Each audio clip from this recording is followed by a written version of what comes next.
Hey guys, Mr. Nichols here. Hopefully you're having a fantastic week thus far. So today we're going to have a super brief introduction into our next unit, which is going to be on cellular energy and energy in general. So I'd like to start things off today by talking about a brief little analogy, and then we're going to dive further into these processes later on today.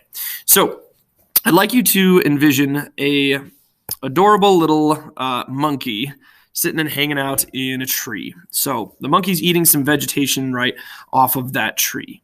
So in order for the monkey to run around and do monkey things, to have its body systems function, its heart, its brain, its muscles, be able to run around and climb around this tree, it's going to need energy. So just like you need energy in order to be sitting upright here watching this video, thinking about what we're talking about, in order for you to play sports and be able to have your bodily functions work for your brain and your heart and your liver, your stomach, all of your bodily functions to happen, you need to have energy.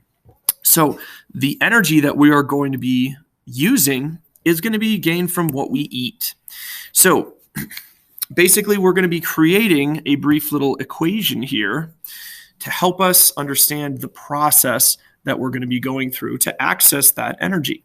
Now, if we think about this here, this monkey, in order to gain energy, is going to need a couple things in order to do that. We can't just spontaneously make energy out of nowhere, right? So this monkey is going to need some sort of sugar or food. So in this case, the monkey is going to be eating, let's say, to keep this simple, glucose. So that is a sugar. Now, that sugar, which I would definitely recommend jotting this down in your notes somewhere, sugar or glucose is going to have the chemical equation C6H12O6. Now, we're not going to talk about that too much, but what we do need to understand is that in this reaction we're about to talk about here, we always start and end with the same amount of atoms, the same amount of stuff, the same amount of materials here. Sugar, right? And sugar is C6H12O6, so there's 6 carbon, 12 hydrogen, and then 6 oxygen. Now, in addition to that, if we think about what the monkey needs in order to survive, right? So the monkey, for this process, is also going to need oxygen. Okay.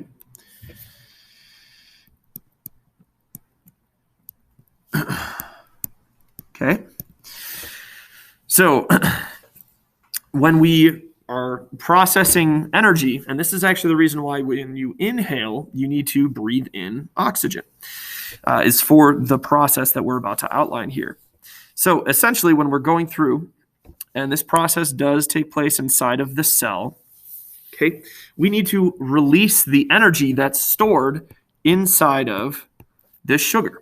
So when we go through this process here, what we end up with are a couple different things. So the first thing we're going to end up with here, okay, is going to be water. Okay, water is actually a byproduct of this process. So like if you were to breathe in, okay, you're breathing in this oxygen. When you exhale, part of what you exhale is going to be water vapor. So that's why if you've ever breathed out into a mirror or your pair of glasses and it fogs up, that's from this water vapor that's being released from this process. So another thing that we are going to produce here, let me keep this trend here. So another thing that we're going to produce here is carbon dioxide.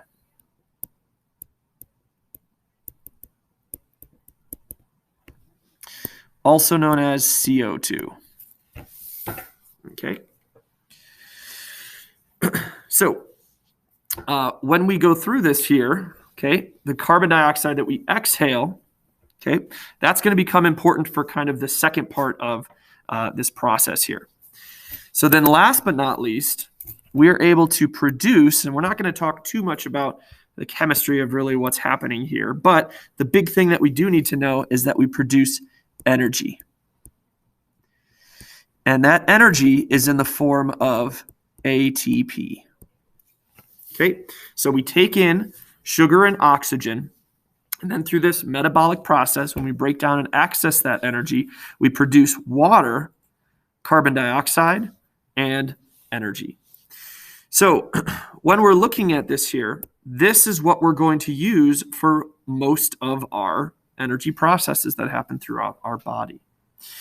Now, there's a couple pieces of this that is really helpful for us to understand kind of the cycle of this energy. So again, we've got this monkey that's living in a tree, right? So when we have this tree is actually going to help cycle some of this material so that it can be used again. So when we look at this here, this energy that is used by the monkey, so when it's, jumping around the tree doing monkey things, that energy is going to be used up. It's going to be wasted. Now, what can be reused is going to be this carbon dioxide and water. So let's kind of change this and now look at the perspective of the tree here. So the monkey just breathed out, just exhaled carbon dioxide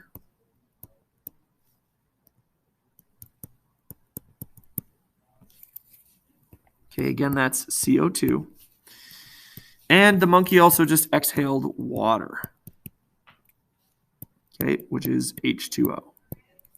Now, this is what the tree is now going to take in to produce that sugar again. Again, we can see this monkey chewing on what looks to be some leaves or a branch.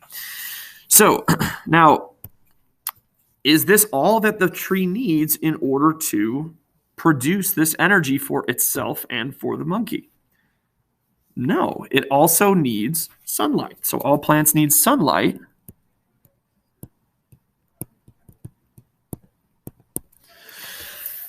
In order to produce this glucose. So in this case, the sunlight is going to be your energy. Okay. All right. So now we're going to go through the process, a chemical process, in order to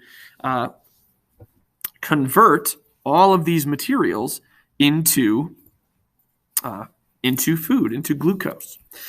So now what we're going to produce is going to be C6H12O6, which, sorry, let me follow the same pattern here.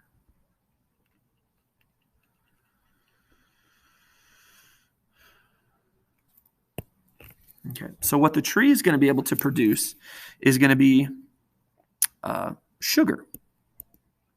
And that sugar is going to be in the form of glucose, again, or C6H12O6.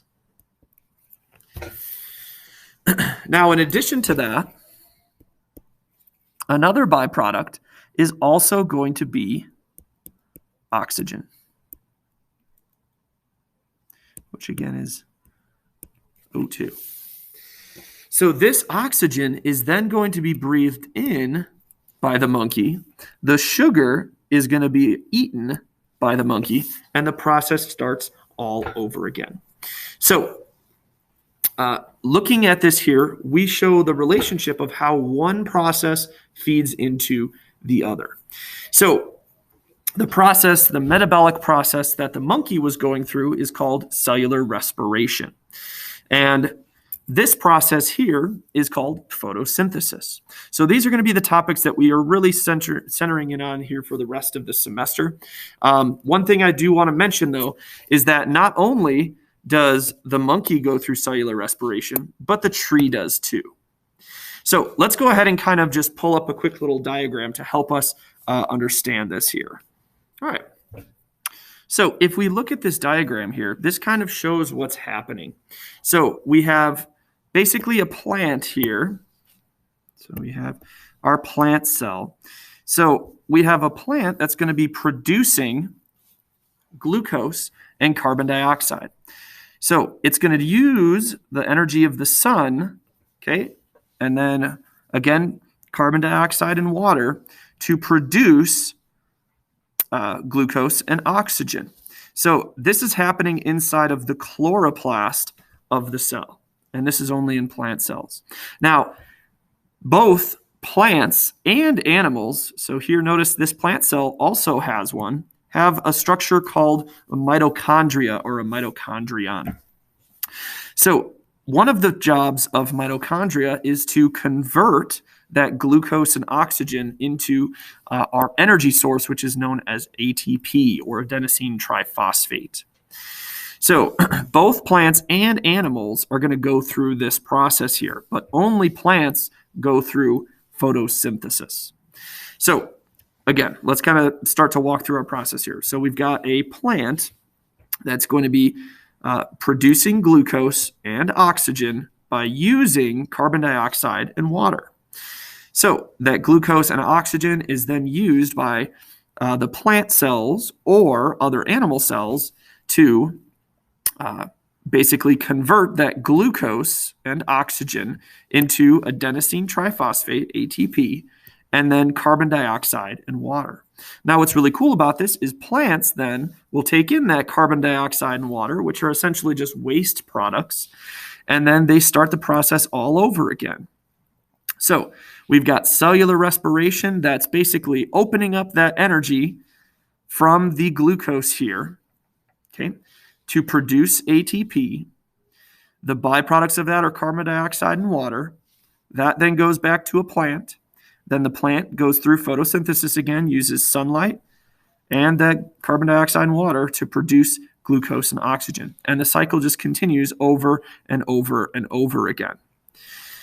So, like I said, we'll be diving into this quite a bit more over the next couple weeks, but this should serve as just a brief little preview into what we'll be talking about over the next couple weeks. So I hope that was helpful, and I hope you have a fantastic day. Feel free to reach out to me with any questions that you have. And also, I do feel like I should mention, I recognize that the little game for today is a little bit corny, but I think it does a really good job of showing that not only are we reusing the same materials in the carbon, hydrogen, and oxygen in different combinations, but also that there's always going to be the same number before and after. So we're going to have the same amount of carbon before and after, the same amount of hydrogen, the same amount of oxygen. So that's kind of a big overarching idea that I think that game does really well.